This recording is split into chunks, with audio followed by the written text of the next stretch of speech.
ਵਾਲਿਆਂ ਨੂੰ ਜੀ ਮੇਰੀ ਤਰਫੋਂ अस्सलामुअलैकुम। ਅੱਜ ਮੈਂ ਤੁਹਾਡੇ ਵਾਸਤੇ ਇੱਕ ਨਵੀਂ ਵੀਡੀਓ ਲੈ ਕੇ ਹਾਜ਼ਰ ਹੋਇਆ ਹਾਂ। ਇਸ ਵੀਡੀਓ ਵਿੱਚ ਤੁਹਾਨੂੰ ਮੈਂ ਇੱਕ ਮੰਦਰ ਵਿਖਾਉਂਦਾ ਜਿਹੜਾ ਕਿ ਗੁਜਰਾਤ ਸ਼ਹਿਰ ਤੋਂ ਤਕਰੀਬਨ 4-5 ਕਿਲੋਮੀਟਰ ਦੂਰ ਪੀਓ ਵਾਲੀ ਇੱਕ ਪਿੰਡ ਹੈ ਤੇ ਉੱਥੇ ਹਜ਼ਾਰਾਂ ਸਾਲ ਤੋਂ ਪੁਰਾਣਾ ਮੌਜੂਦ ਹੈ ਮੰਦਰ ਤੇ ਵੀਰਾਨ ਹੋ ਗਏ ਆ। ਪਿੱਛੇ ਵੇਖੋ ਨਾ, कोई हालत नहीं रह गई जी। हज़ारां साल पुराना मंदिर है, देखो कोई हालात नहीं रह गए।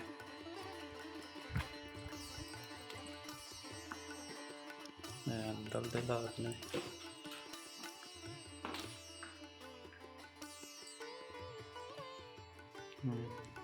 ਤਰਾਵਾਂ ਸਾਈਡਾਂ ਤੇ ਗੁੰਬਦ ਜੇ ਮਹਿਰਾਬ ਜੇ ਬਣੇ ਨੇ ਜਿਵੇਂ ਮਸਜਿਦ ਦੇ ਹੁੰਦੇ ਨੇ। ਅੰਦਰ ਨਕਸ਼ੋ ਨਗਾਰ ਹੋਏ ਨੇ ਉਸੇ ਜ਼ਮਾਨੇ ਦੇ ਜਦੋਂ ਕਦੇ ਆਬਾਦ ਹੁੰਦਾ ਸੀ ਤੇ ਉਸ ਤੋਂ ਬਾਅਦ ਫਿਰ ਜਦੋਂ ਦਾ ਵੀਰਾਨ ਹੋਇਆ ਵੇ ਤੇ ਇੱਥੇ ਦੇ ਰਹਿਣ ਵਾਲਿਆਂ ਨੇ ਕੋਈ ਕਸਰ ਨਹੀਂ ਛੱਡੀ।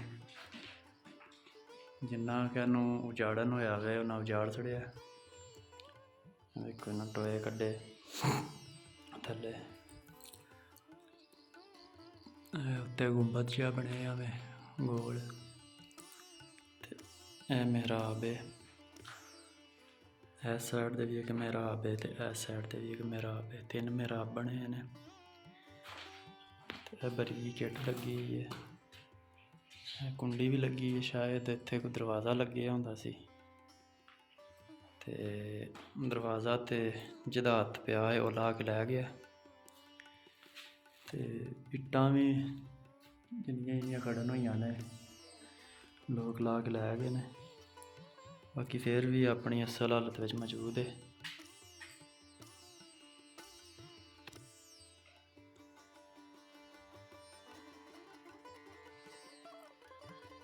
सत्तर साल गुजरन तो बाद भी ये उस तरह मौजूद है। 70 साल पहले इत्थे हिंदू आबाद सन ते उस जमाने का बने तो काफ़ी देर पुराना में, पर इनू वीरान होया इन्नी देर हो गई है।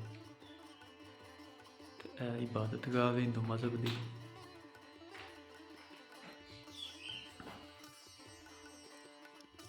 ते इत्थे हुण फिलहाल तो जानवर ही रहिंदे ने। देखो ना थल्ले दे हालात फर्श दे, कदे बड़ा आबाद रहा है।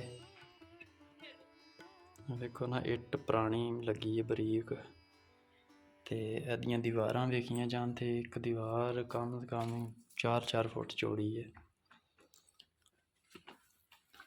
ते बाहर दा हल्ले मंदिर दे बाहर निकलिए बाहर वाले दरवाजे ते अगे कोई तहखाना बने हमें। ਹੁਣ ਅੱਲਾ ਹੀ ਜਾਣਦਾ ਹੈ ਕੀ ਕਰਦੇ ਸਨ। ਅੱਗੇ ਥੜਾ ਬਣਿਆ ਥੱਲੇ ਪੂਰਾ ਕਮਰਾ ਜਿਹਾ ਬਣਿਆ ਥੱਲੇ ਸਰੋਂਗ ਜਮਾ ਹੈ। ਪਤਾ ਨਹੀਂ ਉਹਨਾਂ ਦੇ ਥੱਲੇ ਕੀ ਸੀ। ਇਹ ਕੋਈ ਹਿੰਦੂ ਭਰਾ ਵੇਖਦਾ ਵੇ ਪਿਆ ਤੇ ਉਹ ਹੀ ਬਿਹਤਰ ਦੱਸ ਸਕਦਾ ਵੇ ਕਿ ਇਹ ਕਾਹਦੇ ਵਾਸਤੇ ਹੁੰਦਾ ਵੇ।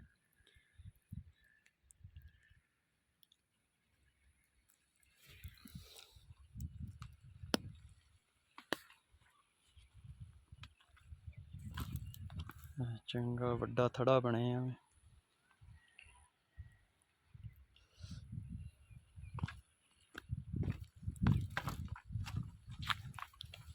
इर्द गिर्द ਜ਼ਮੀਨਾਂ ਹੀ ਨੇ, ਕਣਕਾਂ ਬੀਜੀਆਂ ਨੇ ਲੋਕਾਂ।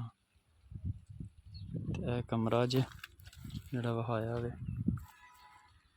ਤੇ 2 ਦਰਵਾਜ਼ੇ ਨੇ ਤਹਿਖਾਨਾ ਜਿਹਾ ਬਣੇ ਆ ਥੱਲੇ। ਪਤਾ ਨਹੀਂ ਹੁਣ ਅੱਲਾ ਹੀ ਜਾਣਦਾ ਇਹਦੇ ਵਿੱਚ ਕੀ ਹੈ। ਕਾਫੀ ਡੂੰਘਾ ਵੇ, ਜ਼ਮੀਨ ਦੇ ਬਰਾਬਰ ਉਂਝ ਹੋ ਗਏ ਆਵੇ ਉੱਤੋਂ ਤੇ ਥੱਲੇ ਉਂਝ ਕਾਫੀ ਜਿਹੜਾ ਨਾ ਗਹਿਰਾਈ ਵਿੱਚ। ਇਹ ਦਰਵਾਜ਼ਾ ਨਿਕਲੀ ਹੈ ਨਾ ਮੰਦਰ ਦਾ ਬਾਹਰ ਵਾਲਾ ਤੇ ਦਰਵਾਜ਼ੇ ਦੇ ਅੱਗੇ ਹੀ ਹੈ।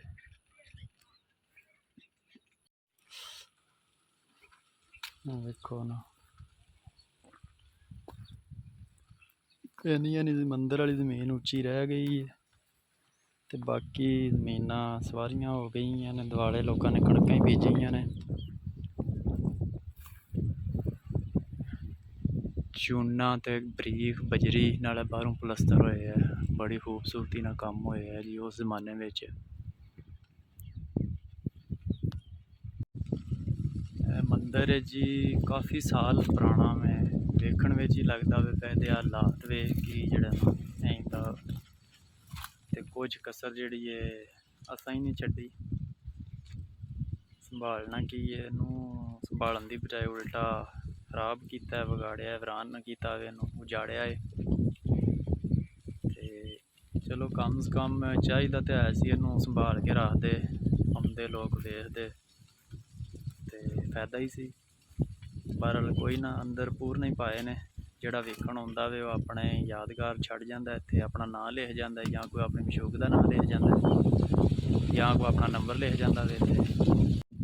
ਤੇ ਜੇ ਸੋਚਿਆ ਜਾਏ ਕਿ ਬਣੇ ਆ ਕਦੋਂ ਦੇ, ਉਹ ਗੱਲ ਕਰੀਏ ਤੇ ਬਣੇ ਆ ਤਕਰੀਬਨ ਕੋਈ ਆਂਦਾ ਨੂੰ 1000 ਸਾਲ ਹੋ ਗਏ ਨੇ। ਤੇ ਹਾਲਤ ਦੀ ਵੇਖ ਕੇ ਇਸੇ ਤਰ੍ਹਾਂ ਹੀ ਲੱਗਦਾ ਕਿ 1000 ਸਾਲ ਹੋ ਹੀ ਗਏ ਨੇ।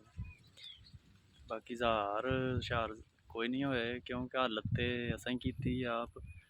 ਤੇ ਬਾਕੀ ਜੇ ਫਿਰ ਜਗ੍ਹਾ ਵੀਰਾਨ ਹੋ ਜਾਂਦੀ ਹੈ, ਉੱਥੇ ਕੋਈ ਉਹਦੇ ਰਹਿਣ ਵਾਲੇ ਨਾ ਹੋਣ, ਉਹਦਾ ਦਰਵਾਜ਼ਾ ਨਾ ਖੋਲ੍ਹਣ, ਤੇ ਇਹੀ ਹਾਲ ਹੋ ਜਾਂਦਾ ਹੈ। ਇੱਕ ਘਰ ਨੂੰ ਨਾ 4 ਦਿਹਾੜੇ ਖੋਲੀਏ ਤੇ ਉਹ ਵੀਰਾਨ ਹੋ ਜਾਂਦਾ, ਉੱਜੜ ਜਾਂਦਾ। ਤੇ ਇਹਨੂੰ 70 ਸਾਲ ਹੋ ਗਏ ਨੇ, ਇਹਨੂੰ ਆਬਾਦ ਕਰਨ ਵਾਲੇ ਇੱਥੋਂ ਟੁਰ ਗਏ ਨੇ। ਤੇ ਇਹ ਕੁਝ ਆਖਦੇ ਨੇ ਜੀ ਮੁਗਲਾਂ ਦੇ ਦੌਰ ਦਾ ਬਣੇ ਆ, ਅਕਬਰ ਬਾਦਸ਼ਾਹ ਸੀ ਤੇ ਉਹਨੇ ਬਣਵਾਇਆ ਸੀ ਇੱਥੇ ਹਿੰਦੂਆਂ ਵਾਸਤੇ, ਹਿੰਦੂਆਂ ਦੀ ਇਬਾਦਤਗਾਹ। ਤੇ ਕੁਝ ਆਖਦੇ ਨੇ ਜੀ ਮਹਾਰਾਜਾ ਰਣਜੀਤ ਸਿੰਘ ਨੇ ਇੱਥੇ ਗੁਜਰਾਤ ਵਿੱਚ 2 ਮੰਦਿਰ ਬਣਵਾਏ ਸਨ, ਇੱਕ ਇਹ ਵਾਲਾ ਤੇ ਇੱਕ ਸੂਕੇ। ਇਹ ਵਾਲਾ ਤੇ ਵੇਖ ਲਿਆ ਵੇ, ਤੇ ਸੂਕੇ ਵਾਲੇ ਦਾ ਹੁਣ ਮੈਨੂੰ ਨਹੀਂ ਪਤਾ ਉਹ ਹੈ ਵੀ ਹੈ ਜਾਂ ਨਹੀਂ, ਜਾਂ ਕਿੰਝ ਦਾ ਵੇ, ਦੇਖਿਆ ਨਹੀਂ ਅਜੇ ਤੱਕ। ਉਹ ਵਾਲਾ ਵੀ ਸੂਕੇ ਵਾਲਾ ਵੀ ਮੰਦਿਰ ਅਗਰ ਮੈਂ ਢੂੰਡਣਾ ਵਾ, ਜੇ ਅਗਰ ਮੈਨੂੰ ਮਿਲ ਗਿਆ ਤੇ ਉਹ ਵੀ ਤੁਹਾਨੂੰ ਮੈਂ ਵਿਖਾ ਦਿਆਂਗਾ। ਫਿਲਹਾਲ ਇਹ ਵੇਖੋ, ਤੇ ਇਸ ਮੰਦਿਰ ਦਾ ਨਾਂ ਹੈ ਉਦਾਸੀ ਮੰਦਿਰ। ਜਦੋਂ ਕਦੇ ਆਬਾਦ ਹੁੰਦਾ ਸੀ, ਉਦਾਸੀ ਮੰਦਿਰ ਦੇ ਨਾਂ ਤੋਂ ਮਸ਼ਹੂਰ ਸੀ। ਤੇ ਉਦਾਸੀ ਕੋਈ ਦੇਵੀ ਸੀ ਸ਼ਾਇਦ ਇਹਨਾਂ ਦੀ, ਜਾਂ ਕਿਹਦੇ ਨਾਂ ਦਾ ਉਹਨਾਂ ਰੱਖੇ ਆਵੇ, ਵੱਲਾ ਆਲਮ ਅੱਲਾ ਬਿਹਤਰ ਜਾਣਦਾ ਵੇ। ਤੇ ਇਹ ਸੀ ਅੱਜ ਦੀ ਵੀਡੀਓ, ਥੋੜੀ ਬਹੁਤ ਮਾਲੂਮਾਤ ਸੀ ਤੁਹਾਡੇ ਨਾਲ ਮੈਂ ਸ਼ੇਅਰ ਕਰ ਛੜੀ ਹੈ। ਤੇ ਹੁਣ ਇਨਸ਼ਾਅੱਲਾ ਕੋਈ ਨਵੀਂ ਵੀਡੀਓ ਲੈ ਕੇ ਮੈਂ ਤੁਹਾਡੀ ਖਿਦਮਤ 'ਚ ਹਾਜ਼ਰ ਹੋਵਾਂਗਾ।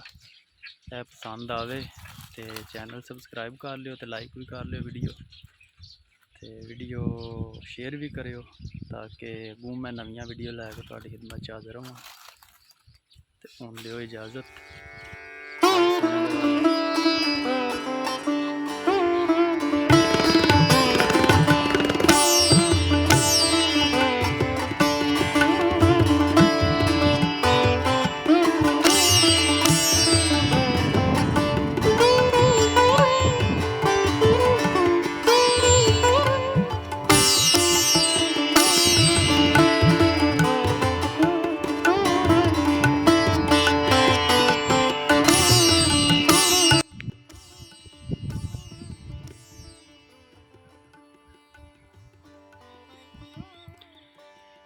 ਇਹ ਬਾਹਰ ਦੇ ਹਾਲਾਤ ਨੇ ਜੀ ਇਹਦੇ। ਬਾਕੀ ਉਹ ਉਸ ਜ਼ਮਾਨੇ ਦੇ ਮਿਸਤਰੀਆਂ ਦਾ ਹਿਸਾਬ ਲਾ ਲਓ ਜੀ, ਵੇਖੋ ਐਡੀ ਮਜ਼ਬੂਤੀ ਨਾਲ ਬਣੇ ਆ। ਕਮ ਸੇ ਕਮ 500-600 ਸਾਲ ਦੇ ਨੂੰ ਹੋ ਹੀ ਗਏ ਨੇ। ਸਾਡੇ ਮਿਸਤਰੀ ਬੜੀ ਮਜ਼ਬੂਤੀ ਕਰ ਲੈਣ, ਜ਼ਿਆਦਾ ਤੋਂ ਜ਼ਿਆਦਾ 60-70 ਸਾਲ ਇਮਾਰਤ ਕੱਢਦੀ ਹੈ। ਵੇਖ ਲਓ ਦਿਲੋਂ ਹੋ ਕੇ ਕੰਮ ਹੋਏ ਆ ਇਮਾਨਦਾਰੀ ਨਾਲ।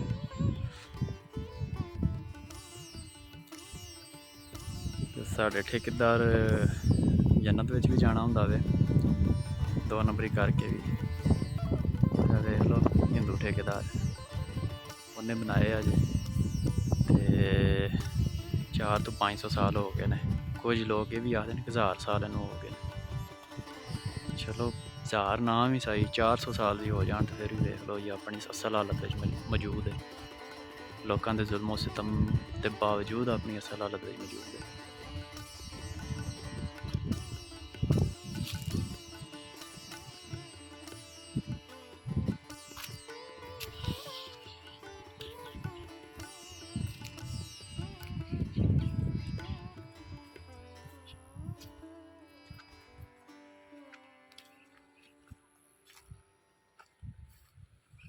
ਲੋ ਜਨਾਬ, ਸਾਡਾ ਮੋਟਰਸਾਈਕਲ ਵੀ ਪੰਚਰ ਹੋ ਗਿਆ। ਹੁਣ ਇਹਨੂੰ ਇੱਥੋਂ ਧਰੂ ਕੇ ਖੜਨਾ ਵੇ ਤੇ ਮਿਹਨਤ ਨਾਲ ਤੁਹਾਡੇ ਵਾਸਤੇ ਵੀਡੀਓ ਬਣਾਈ ਹੈ।